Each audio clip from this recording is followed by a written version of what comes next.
जय जिनेन्द्र। तीन भुवन में सार वीतराग विज्ञानता, शिव स्वरूप शिव कारणमु त्रियोग संभारिके। पंडित दौलत राम जी कृत 6 डाला ग्रंथ पर हमारा अध्ययन चल रहा है। हम दूसरी ढाल पर चर्चा कर रहे हैं जिसमें हमारे संसार परिभ्रमण का कारण बताया गया है। कल हमने 2 छंदों पर बात की थी। पहला छंद था, उसी में ही सबसे पहले कारण बता दिया कि मिथ्या दर्शन, मिथ्या ज्ञान और मिथ्या चारित्र के कारण ही मैं इन चारों गतियों में परिभ्रमण कर रहा हूं। फिर अगले, इसलिए इन्हें दुख का कारण जानकर इन्हें छोड़ दो। तो अब हमें उनका स्वरूप यहाँ पर बता रहे हैं अगले छंद से कि इन मिथ्या दर्शन, मिथ्या ज्ञान और मिथ्या चारित्र है क्या। तो मिथ्या दर्शन, मिथ्या ज्ञान और मिथ्या चारित्र, इन दोनों को 2 तरह से हम विभाजित कर सकते हैं, ग्रहित मिथ्या दर्शन ज्ञान चारित्र और अग्रहित मिथ्या दर्शन ज्ञान चारित्र। तो पहले अग्रहित मिथ्या दर्शन ज्ञान चारित्र की बात की। अग्रहित का मतलब क्या? अ मतलब नहीं और ग्रहित अर्थात ग्रहण किया हुआ।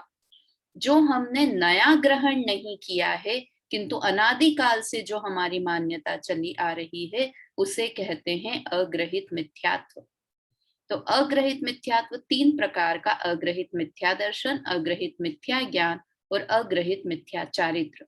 तो सबसे पहले अग्रहित मिथ्या दर्शन की बात प्रारंभ की। यहाँ तक तो एकदम अच्छे से समझ में आ रहा होगा। अब उसमें है कि पहले अग्रहित मिथ्या दर्शन किसे कहते हैं कि जो प्रयोजनभूत 7 तत्व हैं उनके बारे में विपरीत श्रद्धा करना।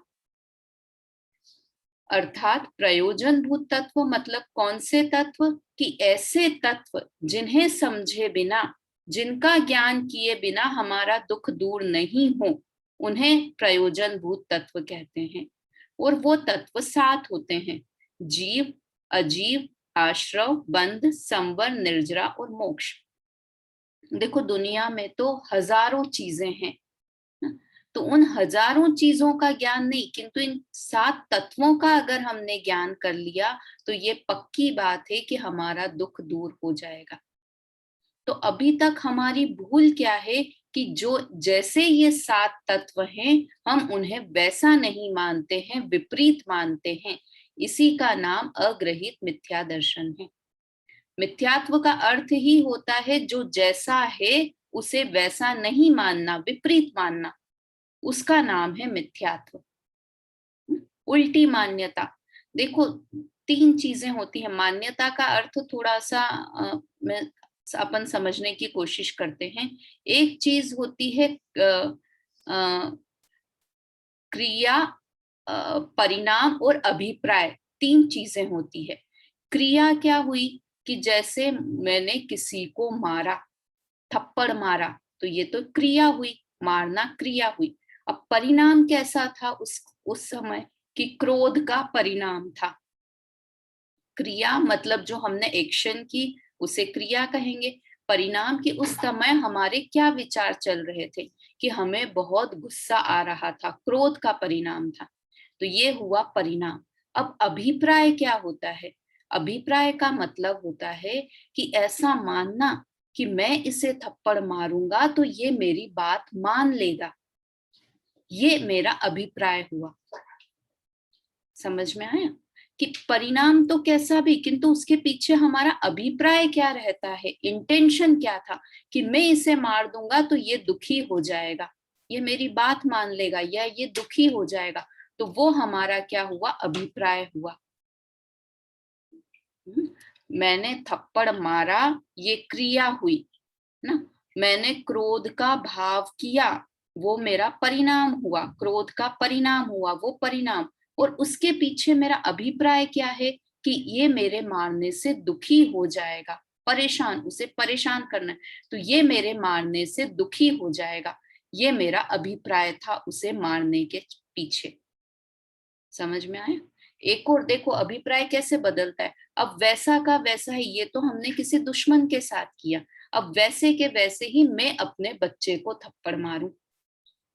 तो मैंने बच्चे को थप्पड़ मारा तो ये हुई क्रिया, है ना।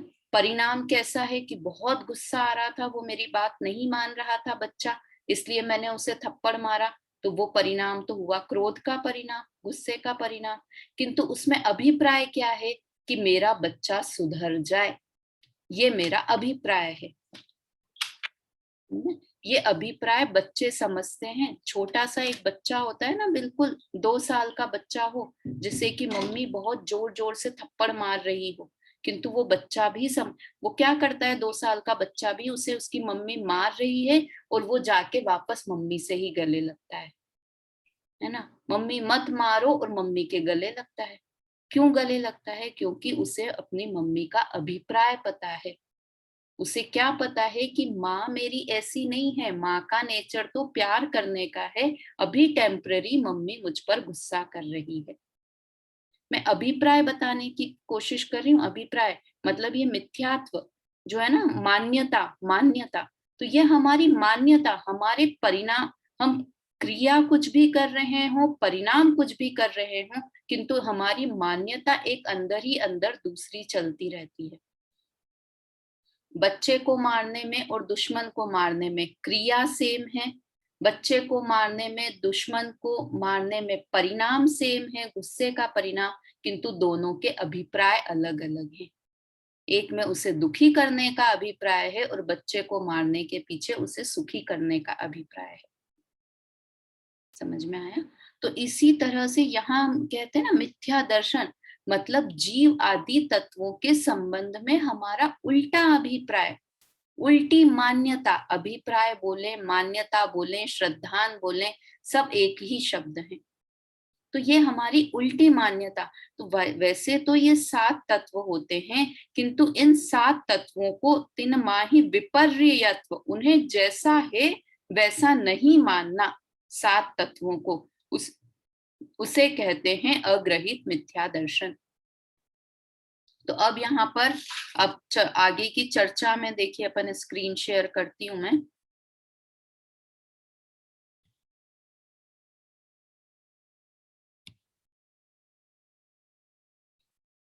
है ना, ये दूसरा वाला कल छंद की, ये तो प्रयोजन भूत 7 तत्व हैं, सरधे तिन माही विपर्ययत्व, उनका कैसा श्रद्धान करना कि उनमें विपरीत श्रद्धान करना, उनका ये क्या है, अग्रहित मिथ्या दर्शन है।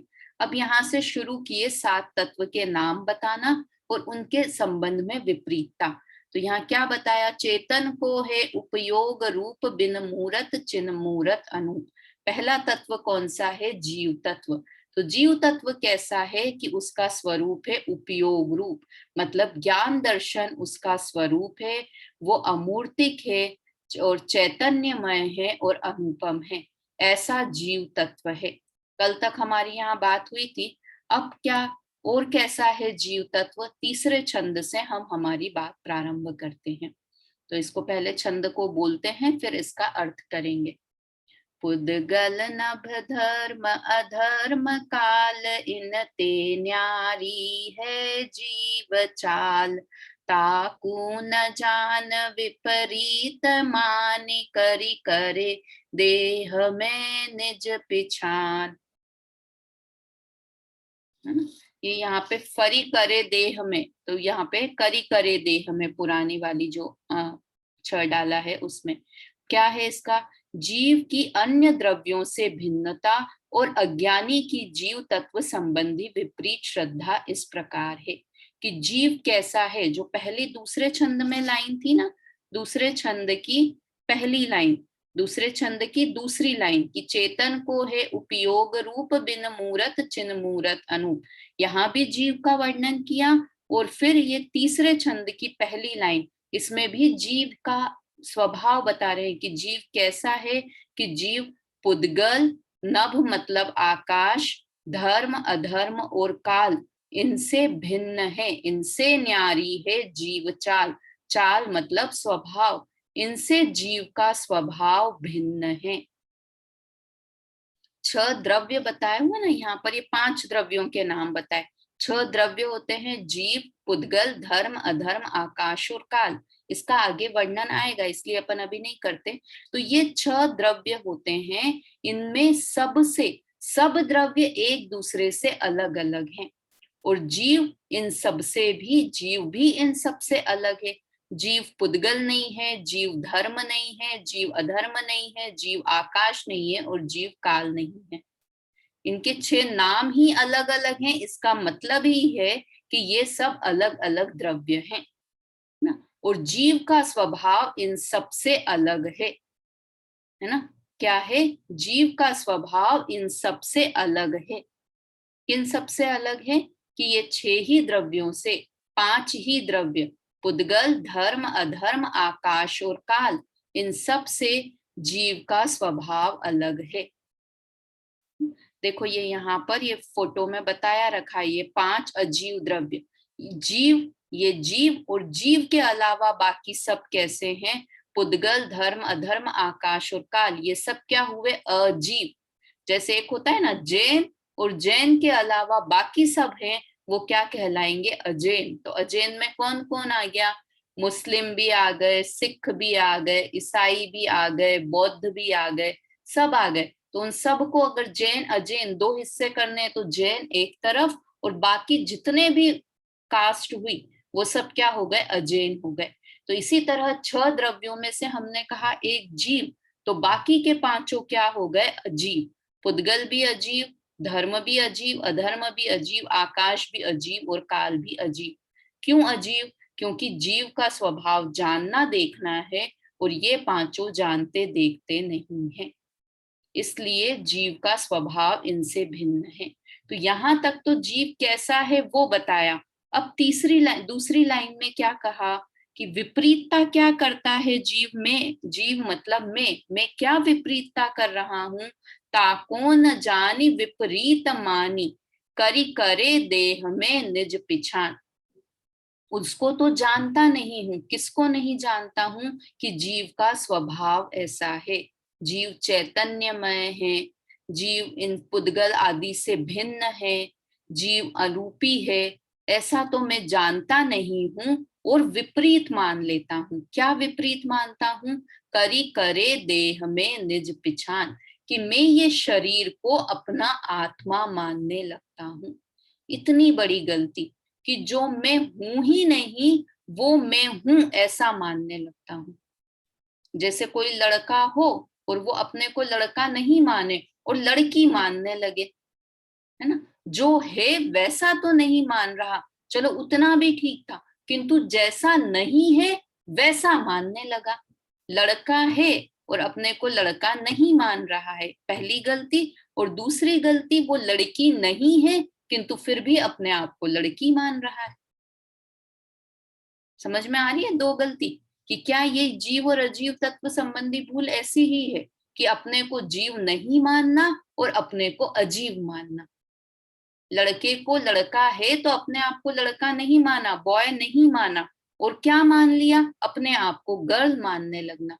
तो ऐसी ही जीव अजीव तत्व संबंधी भूल में भी, कि जीव अपने को तो कि मैं आत्मा हूं ऐसी तो मुझे खबर ही नहीं है, किसी और की नहीं बात, अपनी बात चल रही है, तो इसकी तो मुझे खबर ही नहीं है। और क्या कर रहा हूं?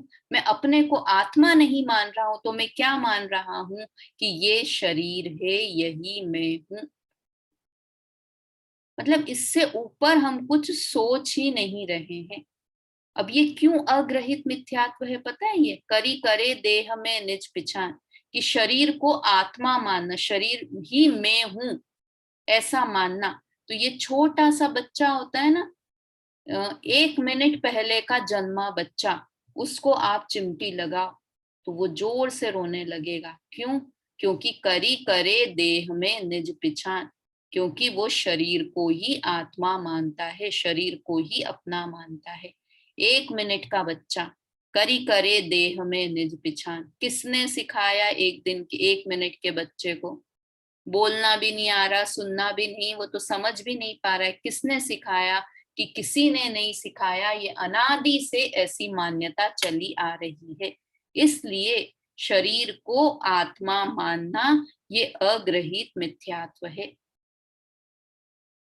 कोई नहीं सिखाया हमको, बचपन से आपको किसी ने ट्रेनिंग दी है कि इस शरीर को तुम अपना मानो, इस शरीर पे कोई मारे तो तुम रो, इस शरीर को कोई प्यार करे तो तुम खुश हो? किसी ने सिखाया हमको बचपन से ऐसा बिठाकर सिखाया हो किसी को? तो कुछ सिखाने की जरूरत नहीं है। ये देखो उसमें आता है समय सार में, काम भोग बंधन की कथा बहुत सुलभ है। मतलब काम सेवन करना, शरीर को अपना मानना, 5 इंद्रिय के विषय भोग अच्छे लगना, ये कोई किसी को नहीं सिखाता है, सब अपने आप से सीखे हुए आए हैं। मतलब ये सब अग्रहित मिथ्यात्व है ना।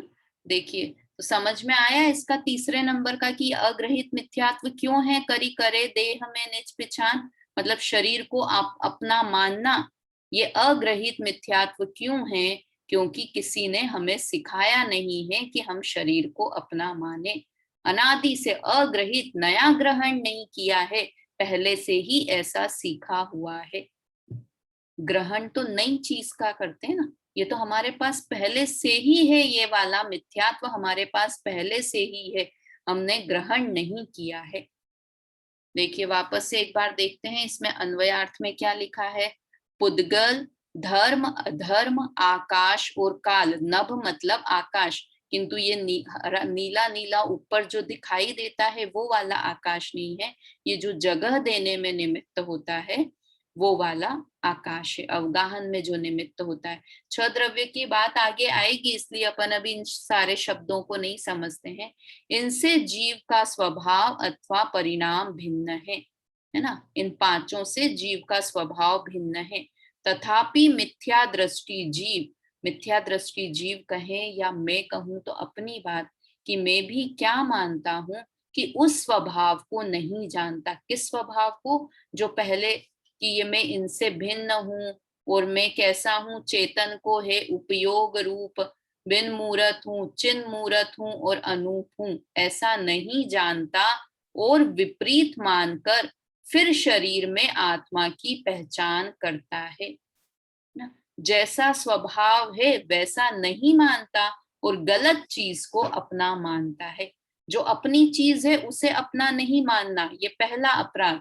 और दूसरा अपराध कि जो अपना नहीं है उसे अपना मानना। क्योंकि देखो जीव है तो किसी न किसी को तो अपना मानेगा ही, जीव का स्वभाव है अपनत्व करने का। तो अपनी चीज में अपनत्व नहीं किया तो पराई चीजों में अपनत्व करने लगा।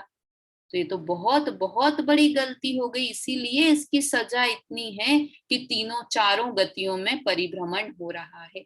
कितनी बड़ी गलत है ये चीज। लौकिक में अगर हम देखें तो हमें सरकार पनिशमेंट देगी कि नहीं, पुलिस पनिशमेंट देगी या नहीं, अदालत, कि जो चीज हमारी है हम अपने घर में तो नहीं रहें और पड़ोसी के घर में जाकर बैठ जाएं और कहें ये तो मेरा घर है।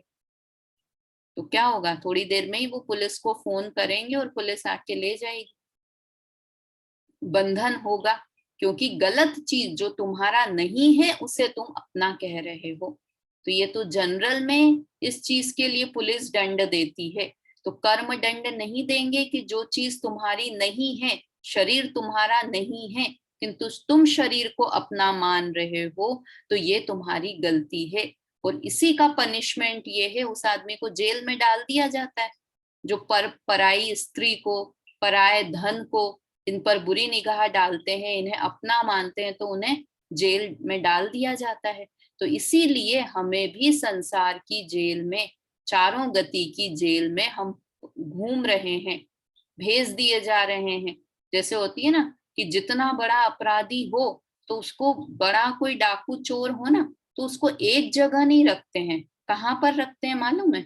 उसको क्या करते हैं कि उसको बार बार उसकी जगह बदलते रहते हैं। कैसे बदलते रहते हैं उसकी बार बार जगह? कि थोड़े दिन के लिए उसे काला पानी भेज देंगे, फिर उसको वहां से बदल के उज्जैन की जेल में डाल देंगे, फिर वहां से बदल के कोई दूसरी जेल में डाल देंगे। ऐसे एक जगह पर नहीं रहने देते। क्यों? क्योंकि अगर ये उस जगह वो कैदी रह गया तो ये वहां कुछ ना कुछ खुरापात करके वहां से सुरंग बना के भागने की कोशिश करेगा, कुछ ना कुछ गलत करेगा। इसलिए उसको अलग अलग जगह पर ले जाके पनिशमेंट दी जाती है, अलग अलग जेल में डाल दिया जाता है। ऐसे ही मुझे भी अलग अलग जेल में अलग अलग गतियों में मैं परिभ्रमण कर रहा हूँ। किस अपराध के कारण से? कि जो चीज मेरी नहीं है मैं उसे अपना मान रहा हूँ। शरीर मेरा नहीं है किंतु मैं 24 घंटे शरीर को अपना मान रहा हूँ ना। और ये कैसा अपराध है? कि ये ऐसा अपराध है कि जिसके लिए कोई क्षमा करने लायक अपराध नहीं है ये। इसीलिए इतने दुखी हो रहे हैं हम। समझ में आया? और ये किसी ने सिखाया नहीं है ये अपराध, ये खुद हम अपराध कर रहे हैं। इसलिए ये अग्रहित मिथ्यात्व है। समझ में आ रहा है? तो देखिए क्या इसका भावार्थ पढ़ते हैं आप। पुद्गल, धर्म, अधर्म, आकाश और काल, ये 5 अजीव द्रव्य हैं। जीव द्रव्य त्रिकाल, ज्ञान स्वरूप और पुद्गल पुद्गल आदि द्रव्यों से पृथक है ना। ये ऊपर जो 5 बताए इन सब से अलग है जीव तत्व। मिथ्या दृष्टि जीव आत्मा के उक्त वर्णित स्वभाव की यथार्थ श्रद्धा न करके अज्ञानवश विपरीत मानकर, अर्थात शरीर ही मैं हूँ, शरीर के कार्य में कर सकता हूँ, मैं अपनी इच्छा अनुसार शरीर की व्यवस्था रख सकता हूँ, ऐसा मानकर शरीर को ही आत्मा मानता है ना। ये आगे और आएगा कि शरीर को ही अपना मानता है। पहले तो ये शरीर मेरा है, फिर मैं इस शरीर के कार्य करता हूँ और मैं अपने अनुसार इसकी व्यवस्था रख सकता हूँ। ये समय सार ग्रंथ में 4 तरह की बुद्धि बताई।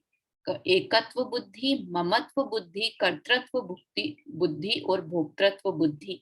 ये 4 तरह की बुद्धि पर मेरा है ना, पर मेरा है, और पर के साथ एकत्व की बुद्धि, ममत्व की बुद्धि, और मैं पर का कुछ कर सकता हूँ और मैं पर द्रव्यों को भोग सकता हूँ। ऐसी 4 बुद्धि यही जीव को इस संसार में घुमा रही है। गलत बुद्धि, विपरीत बुद्धि ऐसा होना नहीं चाहिए। तो ऐसा मानकर शरीर को ही आत्मा मानता है, यह जीव तत्व संबंधी जीव की विपरीत श्रद्धा है। जीव की विपरीत श्रद्धा है अर्थात मेरी विपरीत श्रद्धा है। ये जीव तत्व के संबंध में मेरी गलत मान्यता है। जैसा मैं हूं उसे अपना नहीं मानना और जो मेरा नहीं है उसे मेरा मानना, ये मेरी जीव तत्व संबंधी विपरीत श्रद्धा है। चलिए चौथा छंद पढ़ते हैं अब वापस इसमें और बताया कि इस छंद में मिथ्या दृष्टि जीव की शरीर आदि परद्रव्यों में निज तत्व की कल्पना का वर्णन किया है कि कैसा मानता है शरीर को, कैसा मानता है कि आत्मा में नहीं हूं। तो उसी बात को और ज्यादा अच्छे से एक्सप्लेन कर रहे हैं। हम यहाँ से छंद पढ़ते हैं। मैं सुखी दुखी मैं रंग राव, मेरे धन ग्रह गोधन प्रभाव, मेरे सुततिय में सबल दीन, बेरूप सुभग मूरख प्रवीण। क्या क्या मानता हूं मैं? कि मैं सुखी हूं। मानते हैं कि नहीं? और किससे सुखी मानते? सुखी दुखी मानने में गड़बड़ नहीं है, किंतु पर के कारण मैं सुखी हूं। मैं अभी आपसे बोलूं कि मैं बहुत सुखी हूं तो आप बोलेंगे अच्छा क्यों सुखी है? तो मैं क्या बोलूंगी? अरे मेरे बच्चे बहुत अच्छे हैं, मेरी बात मानते हैं, इसलिए मैं बहुत सुखी हूँ। मेरा बिजनेस बहुत अच्छा चल रहा है, इसलिए मैं बहुत सुखी हूँ। मेरे शरीर में एक भी रोग नहीं है, इसलिए मैं बहुत सुखी हूँ।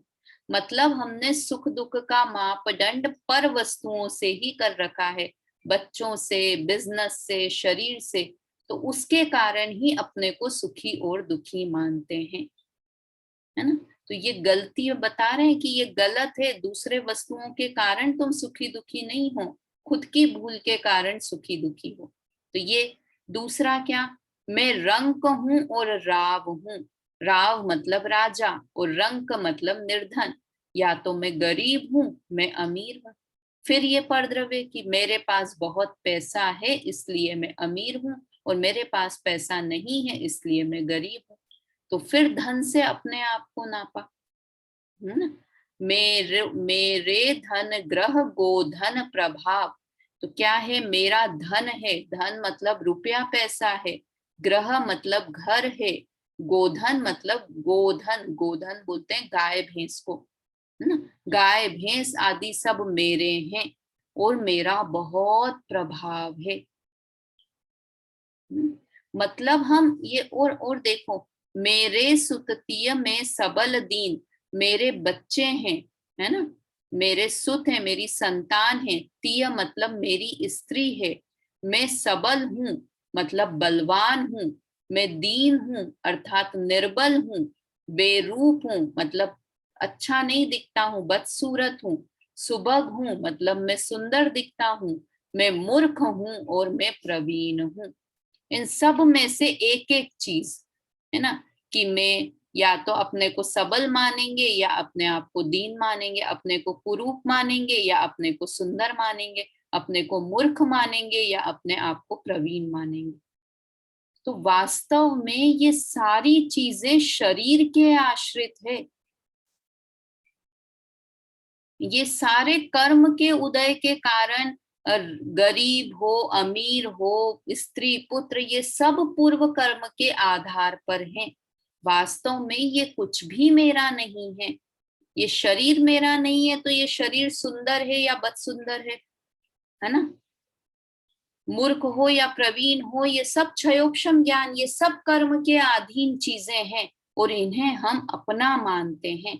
देखो लिखा ना, शरीर आदि परद्रव्यों में निज तत्व की कल्पना, कि ये सब शरीर के अधीन होने वाली चीजें हैं, किंतु इन्हें अपना मानना, ये मेरी जीव तत्व के संबंध में भूल है। देखो, जो यही क्यों है अग्रहित मिथ्यात्व, कि किसी ने नहीं कहा कि तुम सुंदर हो, किंतु अपने आप को सुंदर कैसे माना, कि अनादिकाल से मानते आ रहे हैं, है ना। अपने आप को मूर्ख या प्रवीण कोई बोले या नहीं बोले, किंतु कहाँ से, कि अनादिकाल से, कि शरीर सुंदर हुआ तो अपने को सुंदर मानना है ना। शरीर ताकतवर हुआ तो अपने आप को बलवान मानना है, शरीर में ताकत नहीं है तो अपने आप को बीमार मानना है। किसी ने नहीं सिखाया, किंतु एक गलती की कि इस शरीर को अपना माना, तो इस शरीर से संबंध रखने वाली हर चीजों को अपना माना। लिखा ना, शरीर आश्रित, शरीर के आश्रय से जितनी भी चीजें होती है उन सबको अपना मानता हूं। इतनी बड़ी मूर्खता है।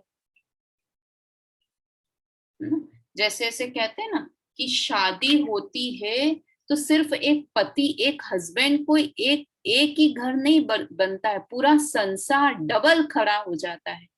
आपके एक मामी थी, अब एक मामी और हो गई, एक मौसी थी, अब एक मौसी और हो गई, एक बहन थी, अब एक बहन और हो गई, एक माता थी, अब एक माता और हो गई, एक पिता था तो एक पिता और हो गया, पूरा का पूरा संसार। तो इसी तरह से शरीर, शरीर को अपना माना तो शरीर में जो भी चीजें हुई उन सब से अब मेरा रिश्ता हो गया। कि शरीर पतला हुआ तो मैं मानने लगा कि मैं कमजोर हो गया, शरीर मोटा हुआ तो मैं मानने लगा कि मैं मोटा हो गया। क्यों? क्योंकि वहां पर जैसे एक पति को अपना माना तो उसके साथ का पूरा संसार खड़ा हो गया, वैसे ही एक शरीर को अपना माना तो शरीर के साथ का पूरा संसार खड़ा हो गया। सिर्फ शरीर को अपना मानना इतनी सी प्रॉब्लम नहीं है, उसके साथ जो पूरा संसार है उसे अपना मानने वाला पाप लग रहा है, अनंत संसार का कारण हो रहा है। ये पाप लग रहा है क्यों? क्योंकि मिथ्यात्व सबसे बड़ा पाप है। 5 पाप इतने बड़े पाप नहीं है, किंतु मिथ्यात्व सबसे बड़ा पाप है। मिथ्यात्व अर्थात गलत मानना, ये सबसे बड़ा पाप है। हिंसा, झूठ, चोरी, कुशील, परिग्रह, इन सब की तो सजा एक बार मिल जाएगी, अगले भव में उसका उदय आया, चोरी की हम नरक में चले गए, हिंसा की नरक में चले गए, काम खत्म हो गया। किंतु गलत सोच, गलत मान्यता एक ऐसी चीज है कि जो हमें अनंत संसार में परिभ्रमण कराती है। इसलिए मिथ्यात्व को 5 पापों का बाप कहा जाता है, सबसे बड़ा पाप कहा जाता है। मान्यता, इंटेंशन, अभिप्राय ये सही होना चाहिए। मान्यता में क्या होना चाहिए कि मैं आत्मा हूं, मैं शरीर नहीं हूं। अब यहाँ पहला ही घड़ा उल्टा रखा हुआ है कि शरीर को अपना माना, तो अब शरीर से संबंधित हर चीज को अपना माना, है ना। ये सुततीय, ये किसके संबंधी है? आत्मा से संबंधित है या शरीर से संबंधित है? स्त्री का संबंध किससे है, या स्त्रियां समझे पुरुष का संबंध किससे है कि इस शरीर से है। संतान का, पुत्र पुत्री का संबंध किससे है कि इस शरीर से है। तो ये सारे संबंध इस शरीर से हैं, तो इस शरीर को अपना माना, तो इन सारे संबंधों को भी अपना माना। ये मेरी जीव तत्व संबंधी भूल है कि जो मेरा अपना है मैं उसे अपना नहीं मान रहा हूं, और जो मेरा नहीं है उसे मैं अपना मान रहा हूं। समझ में आया? देखिए अब अपन इसका अर्थ पढ़ लेते हैं। मिथ्या दृष्टि जीव मिथ्या दर्शन के कारण ऐसा मानता है। मिथ्या दृष्टि जीव अर्थात मेरी बात चल रही है ना कि मैं दुखी क्यों हूं, तो उसका रीजन बता रहे हैं कि मिथ्या दर्शन के कारण ऐसा मानता है कि मैं सुखी हूं, मैं दुखी हूं, मैं निर्धन हूं, राजा हूं, मेरा रुपया पैसा आदि है, घर है, गाय भैंस आदि है, मेरा बड़प्पन है और मेरी संतान तथा मेरी स्त्री है। मैं बलवान हूं, निर्बल हूं, कुरूप हूं, सुंदर हूं, मूर्ख हूं अथवा चतुर हूं, ऐसा यह जीव मानता है। देखिए भावार्थ पढ़ते हैं। जीव तो त्रिकाल ज्ञान स्वरूप है, उसे अज्ञानी जीव नहीं जानता, और जो शरीर है सो ही मैं हूं। बस सोच ही शरीर जितनी है, जो शरीर से संबंधित हैं उन सब चीजों को, वास्तव में हमारा इतना बड़ा संसार कैसे हो गया कि जो शरीर से संबंध में जो जो चीजें आती है ना, उन सब को हम अपना मानने लगते हैं, है ना। तो शरीर के कार्य में कर सकता हूं, शरीर स्वस्थ हो तो मुझे लाभ है, बाह्य अनुकूल संयोगों से मैं सब सुखी और प्रतिकूल संयोगों से मैं दुखी होता हूँ। मैं निर्धन हूँ, मैं धनवान हूँ, मैं बलवान हूँ, निर्बल हूँ, मैं मनुष्य हूँ। जिस गति में जो शरीर मिल गया, नरक में गए तो मैं नारकी हूँ, देव में चले गए तो मैं देव हूँ, देव पर्याय में, है ना, मनुष्य पर्याय में आ गए तो मैं मनुष्य हूँ। मतलब जैसा शरीर मिला तो अपने आप को वैसा का वैसा ही मानने लगे। मैं कुरूप हूँ, सुंदर हूँ ऐसा मानता है, वह शास्त्रादि उपदेश तथा उपवास आदि क्रियाओं में अपनत्व मानता है इत्यादि मिथ्या अभिप्राय द्वारा, जो अपने परिणाम नहीं है किंतु परद्रव्य के ही परिणाम है, उन्हें आत्मा का परिणाम मानता है। यह जीव तत्व संबंधी जीव की भूल अर्थात विपरीत श्रद्धा है ना। ये जीव की विपरीत श्रद्धा है, उल्टी मान्यता है। किसकी उल्टी मान्यता है? कि मेरी उल्टी मान्यता है। जो मेरा नहीं है मैं उसे अपना मान रहा हूं, ये मेरी उल्टी मान्यता है। चलिए 5वां छंद और हम लोग पढ़ लेते हैं। ये जीव तत्व संबंधी भूल हुई। अब अजीव तत्व संबंधी भूल, है ना, और आश्रव तत्व संबंधी भूल। अजीव की भूल कर लेते हैं, आश्रव तत्व संबंधी भूल कल करेंगे। देखिए एक बार बोलते हैं साथ में। तन उपजत अपनी उपज जान, तन नसत आप को नास मान, रागादि प्रगट ये दुख देन तिन्हीं को, सेवत गिनत चेन। इसमें 2 तत्व संबंधी भूल है, अजीव तत्व संबंधी और आश्रव तत्व संबंधी। तो ये पहली लाइन में अजीव तत्व संबंधी भूल है। क्या भूल है? कि तन उपजत अपनी उपज जान, शरीर का जन्म हुआ तो माना कि मेरा जन्म हुआ। तन नसत आपको नासमान, और शरीर का नाश हुआ मतलब मृत्यु हुई जब शरीर और आत्मा अलग अलग हुए, तो उसके नाश होने पर क्या हुआ, हाय मेरा मरण हुआ, मैं मरना नहीं चाहता हूं, मेरा मरण हो गया, या मेरे साथियों का मरण हो गया, है ना। तो शरीर उत्पन्न हुआ, वास्तव में आत्मा का जन्म नहीं होता। अभी मैं पूछूं आपसे, वीना आंटी क्या एज है आपकी, कितनी एज है, 60 कि नहीं, 60 तो किसकी एज है, कि इस शरीर की, ये शरीर मुझे 60 साल से प्राप्त हुआ है, इस शरीर की उम्र 60 वर्ष की है।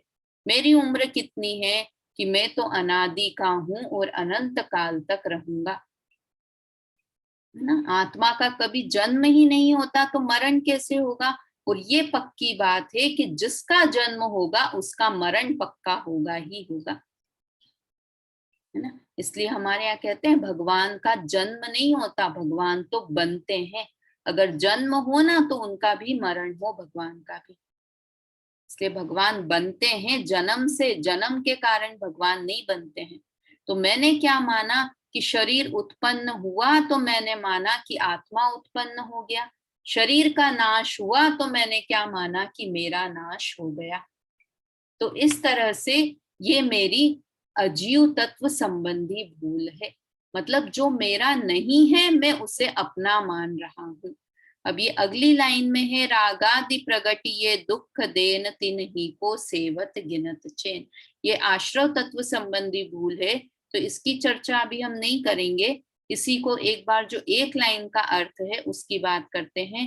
मिथ्या दृष्टि जीव शरीर के उत्पन्न होने से अपने अर्थात आत्मा को उत्पन्न हुआ मानता है, और शरीर के नाश होने से अपना अर्थात आत्मा का मरण हुआ मानता है ना।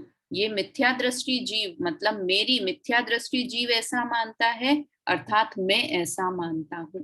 देखो ये भावार्थ में अजीव तत्व संबंधी भूल की बात हम करते हैं, आश्रव की बात कल करेंगे ना। ऊपर से पढ़ते हैं, मिथ्या दृष्टि जीव ऐसा मानता है कि शरीर की उत्पत्ति अर्थात संयोग होने से मैं उत्पन्न हुआ, और शरीर का नाश होने से मेरा वियोग होने का नाश होने से वियोग होने से मैं मर जाऊंगा। इस प्रकार शरीर के संयोग वियोग से आत्मा का जन्म मरण मानता है। धन शरीर आदि जड़ पदार्थों में परिवर्तन होने से अपने में इष्ट अनिष्ट परिवर्तन, शरीर में क्षुधा तृषा आदि अवस्था होने से मुझे क्षुधा तृषा आदि लगते हैं, होते हैं। शरीर को खाना कौन खाता है, आत्मा खाता है या शरीर खाता है, शरीर खाता है, आत्मा नहीं खाता, आत्मा को भोजन की जरूरत ही नहीं है ना। तो शरीर में भूख लगी तो क्या लगा, मुझे भूख लगी। देखो बोलने की बात नहीं है, बोलने में तो इसी तरह से आएगा। हम ऐसा नहीं बोलेंगे, कम आज हमने ये बात पढ़ ली तो अभी हम जब अभी दोपहर को खाना खाने जाएंगे तो क्या बोलेंगे, मम्मी मेरे इस शरीर को भूख लग रही है, इस शरीर को भोजन दे दो, ऐसा बोलते हैं। बोलने की बात नहीं है, यहाँ पर मान्यता की बात है। देखो मिथ्या दर्शन की बात कर रहे हैं, अर्थात हमारी मान्यता की, हमारी सोच की बात कर रहे हैं। हम बोलने में शब्दों में तो यही बोलेंगे कि मुझे भूख लगी है, मुझे भोजन दे दो, है ना। किंतु मान्यता की क्या बात है कि ये शरीर का भोजन है, मैं तो भोजन करता ही नहीं हूं, आत्मा को तो भोजन की आवश्यकता ही नहीं है। किंतु बोलने में इस तरह के शब्द नहीं बोलना शुरू कर दें हम, कि इस शरीर का नाश हो रहा है, इस शरीर को ठंड लग रही है, इसे शॉल उड़ा दो, इस शरीर को गर्मी लग रही है, एसी चालू कर दो। बोलने वाली बात नहीं है, मान्यता वाली बात है ना। शरीर से के कटने से मैं कट गया इत्यादि अजीव की अवस्थाएं हैं, उन्हें अपनी मानता है। ये अजीव तत्व संबंधी जीव का विपरीत श्रद्धा है ना। तो ये सारी जितनी अवस्थाएं होती हैं, ये सब किसकी अवस्थाएं हो रही है, शरीर की अवस्थाएं हो रही है। और मैं क्या मानता हूं कि ये सारी अवस्थाएं मेरी अवस्थाएं हैं। मेरे सफेद बाल हो गए, मुझे पिंपल्स हो गए, मेरे शरीर पर झुर्रियां आ गई। सारी सारी चीजें शरीर को ऐसा मानते हैं कि बस मुझे ही हो गया। देखो, एक में मुझे बहुत हमेशा ऐसा लगता है कि जैसे अपने पास मोबाइल हो ना, ये मोबाइल, ये एकदम अलग है, मैं अलग हूं और ये मोबाइल अलग है। अब इससे जिसको जितना अटैचमेंट होगा ना, इसके गिर जाने पर उसे उतना दुख होगा।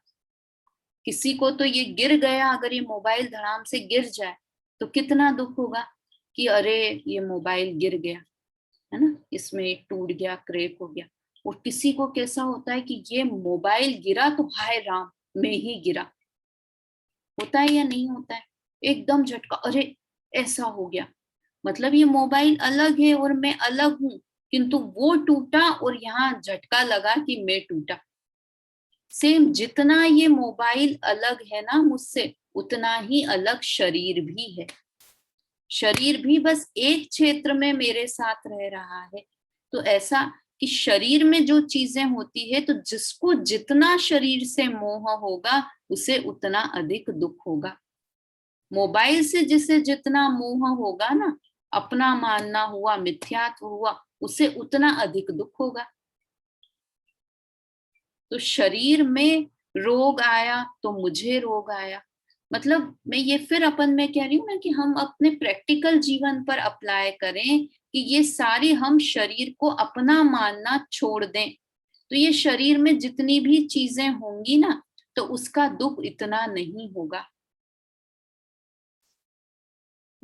दुख तो होगा, राग का दुख है, एक क्षेत्रावगाह संबंध है, उतना होगा। किंतु जितना हम अपना मानेंगे उतना अधिक दुख हमें होगा।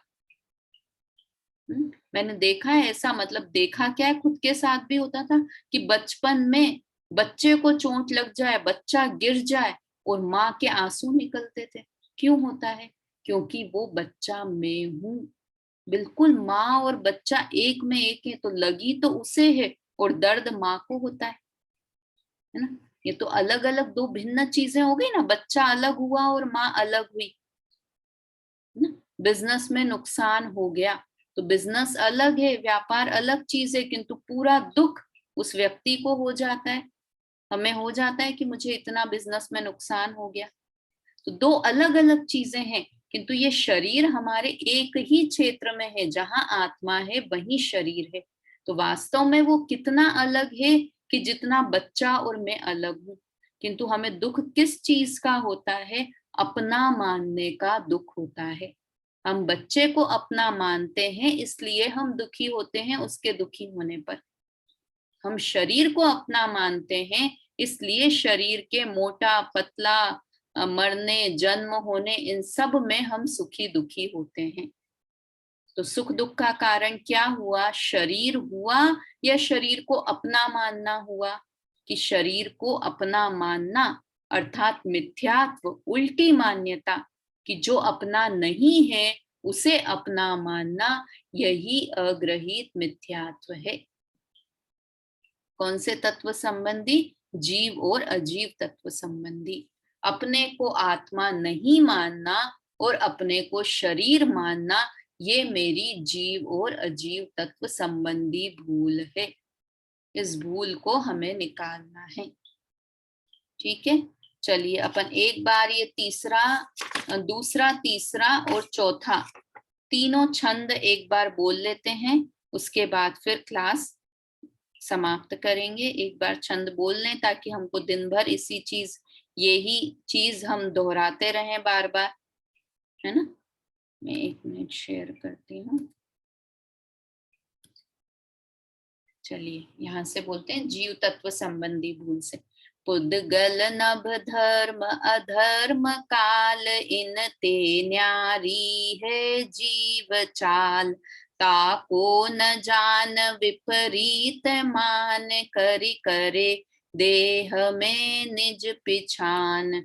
मैं सुखी दुखी में रंग राव, मेरे धन ग्रह गोधन प्रभाव। मेरे सुततिय में सबल दीन, बेरूप सुभग मूरख प्रवीण।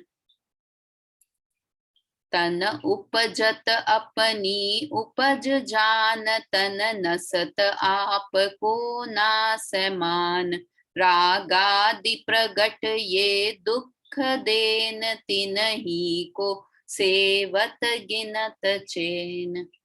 इस तरह से ये हमारी आज हमने जीव और अजीव तत्व संबंधी भूल की चर्चा की, और अब कल की क्लास में हम आश्रव और बंध तत्व संबंधी भूल की चर्चा करेंगे। अभी समय अभी का हो गया है। जनवाणी स्तुति बोल के समाप्त करते हैं।